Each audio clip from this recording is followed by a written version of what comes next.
Jean-Philippe Tanguy, bonjour. Oui, M. Coquerel est une personne avant d'être parti, Madame de Malherbe. Une personne respectable et avec qui on travaille de manière républicaine. Et je constate effectivement qu'il y aura beaucoup de travail en commun, en tout cas aujourd'hui, puisque, on l'entendait à l'instant, Éric Coquerel va défendre sa motion de censure à 16h et vous allez la voter. Ça y est, il n'y a plus de mystère, il n'y a plus de suspense. Ah oui, Marine Le Pen et Jordan Bardella ont été très clairs. Nos lignes rouges, qui ont toujours été les mêmes, contrairement aux mensonges qui ont encore été répétés, c'est assez triste d'ailleurs, par M. Barnier hier, n'ont pas été respectées. Et c'était des lignes rouges très modestes par rapport au programme du Rassemblement national. Donc moi, quand j'entends qu'on a voulu saboter les choses, qu'on a voulu faire de la politique politicienne, je trouve que c'est particulièrement injuste parce que j'étais très présent avec les députés du Rassemblement national lors du débat parlementaire. Tout le monde, c'est public, hein. Monsieur Saint-Martin ne m'a pas adressé la parole pour répondre ou pour proposer un compromis pendant 2 semaines. Et encore... Ils se sont réveillés un peu tard, quoi. Mais oui, mais ils se sont réveillés tout de même. Oui, mais Madame de Malherbe, le problème, c'est que faire un budget, c'est compliqué. Donc on peut dire aux gens que ça s'arrange sur un coin de table. C'est pas vrai, c'est un équilibre global. Donc quand on dit par exemple, oui, les lignes rouges du Rassemblement national coûtaient tant. Non, Marine Le Pen a publié le tableau qu'elle a remis à Michel Barnier lundi, puisqu'il y avait tellement de mensonges qu'on a voulu faire de la transparence. Il y avait 1,6 milliard de recettes ou d'économies de plus que de dépenses. Donc tout cela s'est joué quand même sur des mensonges de la part du gouvernement. Et c'est triste. On va revenir sur justement les échanges qui ont eu lieu ces derniers jours et qui n'ont donc pas été concluants avec Michel Barnier. Mais enfin, tout de même, je suis frappée. Éric Coquerel, qui sort à l'instant de ce studio, va défendre tout à l'heure au micro à l'Assemblée nationale une motion de censure dans laquelle il est écrit, je cite, « Alors qu'une large majorité de nos concitoyens et concitoyennes a fait le choix du barrage à l'extrême droite lors des élections législatives, le Premier ministre a cédé à leurs plus viles obsessions. » Et vous allez signer ça? Mais non, et vous allez voter ça? Mais on ne va pas voter ça. Si. Mais non, Madame de Malherbe. Je suis allé vérifier hier parce que vous savez, moi, j'ai un côté bon élève. Le règlement de l'Assemblée nationale, on n'est même pas obligé en fait de déposer un texte pour déposer une motion de censure. Il se trouve qu'ils l'ont déposé, ce texte. C'est peut-être de la provoque. Non, mais je vous réponds. On entend, pas vous d'ailleurs, surtout nos adversaires politiques du bloc macroniste, y compris des gens de gauche qui ont essayé de faire ça évidemment pour nous bloquer, dire elle va voter notre texte. Non, la motion de censure n'a pas besoin de texte. Le texte, espèce d'artifice, de colfiché pour expliquer une position. Mais nous ne votons pas un texte, on vote la censure du gouvernement. Il peut y avoir des gens de tous bords. Il y aura peut-être même des centristes du groupe Lyot qui votent la censure du gouvernement. Donc, vous allez vous associer à des gens qui parlent de vous en disant que vos obsessions sont viles. Viles, c'est hautement méprisable. Oui, je sais, je vous remercie. Non, mais ce qui est marrant, c'est que ce que vous reprochez quand même à Michel Barnier, c'est du mépris. Et vous allez voter pour des gens qui disent de vous que vous avez de viles obsessions, c'est-à-dire hautement méprisables. Non, mais si vous voulez, ce que les uns et les autres disent de nous dans des moments historiques importants, c'est quand même la première censure d'un gouvernement depuis 1962. Tout à fait. C'est pas anecdotique. Moi, je peux vous dire, pour avoir assisté à un certain nombre de négociations, que Marine Le Pen et Jordan Bardella ont la main, sérieuse et la main tremblante pour censurer ce gouvernement, non pas parce qu'ils ne veulent pas assumer leurs responsabilités, parce que oui, c'est la vie des gens, c'est la vie des Français. Ils ont la main tremblante. Mais heureusement qu'ils ont une main tremblante comme responsable politique. Une main tremblante, c'est une expression qui vient de Montesquieu pour dire que quand vous avez des responsabilités, vous devez agir avec responsabilité. Vous devez peser le moment. Vous devez peser le moment. Oui, mais est-ce que ça veut dire, en tant que représentants de la nation, la main tremblante en faisant tomber un gouvernement de la République, c'est une décision importante. Est-ce que ça veut dire, Jean-Philippe Tanguy, le mot d'ailleurs a été dit également à l'instant par Éric Coquerel, qui parlait d'une responsabilité dont il était parfaitement conscient. Jean-Philippe Tanguy, vous n'avez pas été sensible aux appels à la responsabilité hier du Premier ministre. Il n'aura pas pu vous faire changer d'avis. Quand même, c'est assez frappant lorsqu'il racontait ses échanges avec Marine Le Pen hier soir. Il a, au fond, expliqué... qu'il avait plusieurs fois cédé. Il dit, Marine Le Pen a dit notamment ces derniers jours, il faudrait faire un geste, soit sur les taxes sur l'électricité, soit sur les retraites. En tout cas, c'est comme ça que lui l'a compris.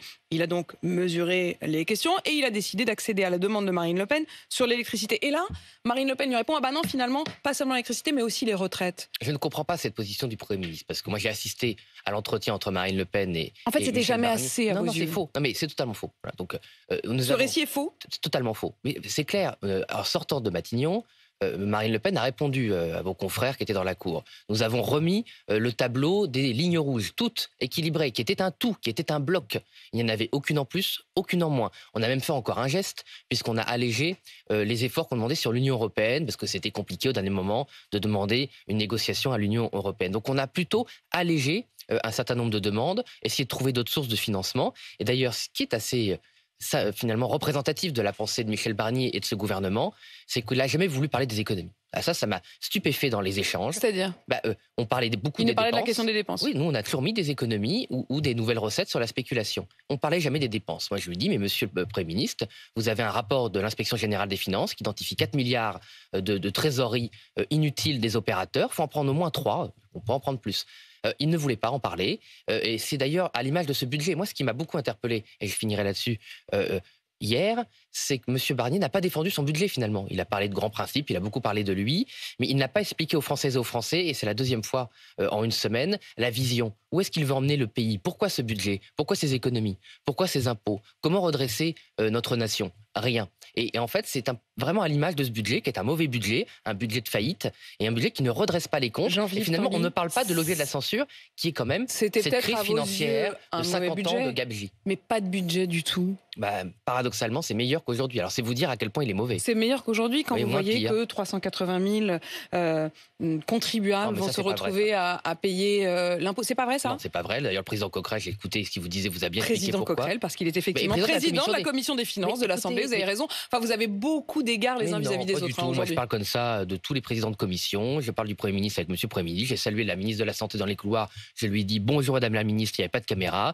Moi, je respecte les statuts des uns et des autres, d'où qu'ils soient et quel que soit leur parti. Je n'ai pas de raison de mépriser Monsieur Coquerel parce qu'il appartenait à un parti qui est mon ennemi principal, enfin mon adversaire politique principal avec la Macronie, et il nous le rend bien. Il vous le rend bien, mais vous êtes d'accord sur le constat, c'est-à-dire que pour vous, c'est un mensonge, c'est une forme d'agitation des peurs que de dire qu'il va y avoir une hausse mécanique des impôts, que de dire qu'il ne va pas y avoir de revalorisation des salaires des fonctionnaires. Tout cela, ce serait faux? Alors, tout à fait faux. Salaire des fonctionnaires, c'est totalement faux. Les retraites, c'est dans le code de la sécurité sociale, donc toutes les retraites seront indexées de la sécurité sociale seront indexées au 1er janvier. D'ailleurs, j'ai entendu que vous avez dit, y compris les plus privilégiés. Ce sont les retraites de la sécurité sociale, du régime de base, qui sont plafonnées à 1 900 € brut. Donc en net, c'est pas beaucoup, hein, c'est autour de 1 500, 1 600. La revalorisation des plus petites retraites était déjà actée, hein.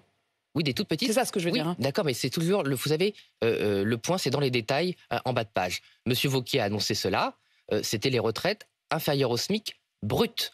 Donc en fait, ça a coûté que 500 millions d'euros sur 3,5 milliards. Donc il restait les 4/5e. Il a fait mousser bien sûr, d'ailleurs ça n'a pas beaucoup marché. Moi je peux vous dire que quand j'ai fait les dîners et les déjeuners des aînés dans ma circonscription, avec souvent des conseillers départementaux de droite, ils étaient plutôt d'accord avec moi pour indexer toutes les pensions que d'accord avec M. Wauquiez pour seulement sauver une toute petite partie des pensions. Est-ce que vos électeurs vont vous suivre, ou pour certains, il y a eu plusieurs appels, notamment sur RMC depuis hier matin, de nombreux électeurs d'un bord ou de l'autre, mais il y a eu notamment des électeurs RN, principalement des récents électeurs RN, et qui disaient, j'ai eu Frédéric, j'ai eu Isabelle, j'ai eu Stéphane hier, qui disaient moi j'ai voté RN aux dernières élections, mais on ne m'y reprendra plus, j'espérais d'eux une certaine stabilité. Mais moi j'entends les commentaires, je ne pense pas avoir raison sur tout et qu'on est omniscient. Je leur dis, nous avons pris une position de responsabilité, de vérité. Ce budget, évidemment, les gens n'en mesurent pas forcément ou ne connaissent pas les conséquences puisqu'ils ne sont pas exécutés. Donc tous ces impôts, j'avais un agriculteur dans l'Ain qui dit mais on avait tellement besoin de ce budget. Oui, mais non, les gens ont besoin d'être rassurés, je les comprends. Mais ils n'avaient pas besoin de 40 milliards d'impôts en plus et seulement 10 milliards d'économies. Ça, je peux vous le garantir. La difficulté, et là où je trouve que Marine Le Pen et Jordan Bardella ont vraiment été courageux, c'est que c'est toujours difficile de s'opposer à des mesures qui n'existent pas encore. Parce que 40 milliards d'euros pour des personnes qui travaillent dur, qui gagnent entre 1 500 ils n'en ont pas et encore 2 vu la 500 couleur, euros, en effet. Ce sont des montants tellement extravagants qu'on n'a pas forcément les échelles et qu'on s'en rend pas forcément compte. Mais ça voulait dire 5% de baisse de remboursement des médicaments, donc de la perte de pouvoir d'achat pour tous les retraités, quasiment tous les retraités, même ceux, contrairement à ce qui a été dit, qui gagnaient peu.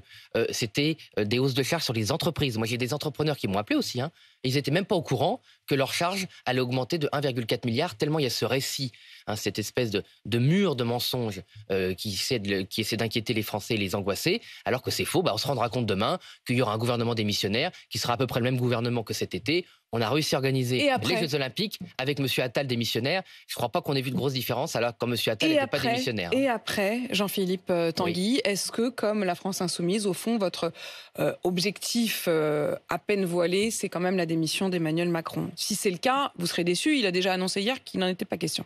Ouais, donc, vous savez, Emmanuel Macron, il avait dit qu'il n'allait pas dissoudre l'Assemblée nationale. C'est juste. Hein. Bon, donc ce qu'il dit, ça ne m'intéresse pas beaucoup. Donc vous Mais dites qu'il non, pourrait quand même par démissionner. contre, moi, je voudrais vraiment qu'on remette le débat là où il est. Le sujet, c'est est-ce que ce budget permet de redresser les comptes? Est-ce que ce budget permet la justice sociale? Oui, mais quand même, on le voit bien, votre permet de objectif, c'est relancer ça. la production? Qu'est-ce qui va se Non. passer? Mon Il va pas y avoir un non. gouvernement démissionnaire pendant des semaines.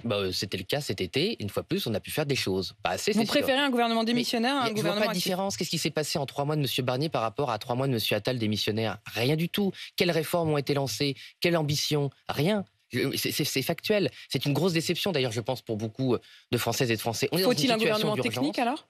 Mais c'était une forme de gouvernement technique qui n'avait pas. Ce sera mécaniquement une forme de gouvernement technique. C'est une appellation. Michel Barnier pourrait rester. Pour des gens qui ne savent pas faire de politique. Michel Barnier pourrait rester Premier ministre démissionnaire pratiquement jusqu'à l'été? Ce serait quand même un affront démocratique. Mais on peut trouver quelqu'un, comment dire, qui présente un meilleur budget, sans ambition politique particulière. On parle d'un certain nombre de personnes qui ont eu des relations quasi amicales avec vous, Sébastien Lecornu. Amical, ça c'est pas grave. Ils ont dîné ensemble. La courtoisie, oui.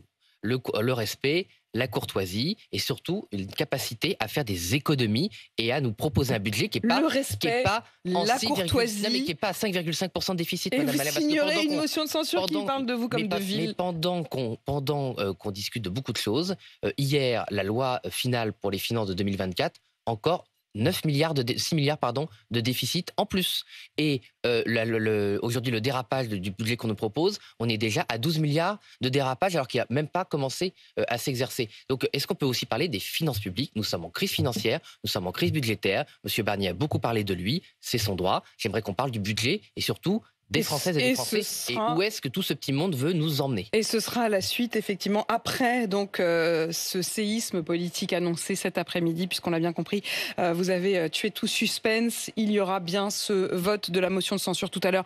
Merci Jean-Philippe Tanguy d'être venu ce matin à mon micro. Je rappelle bien sûr que vous êtes président délégué du groupe RN à l'Assemblée nationale, député de la Somme.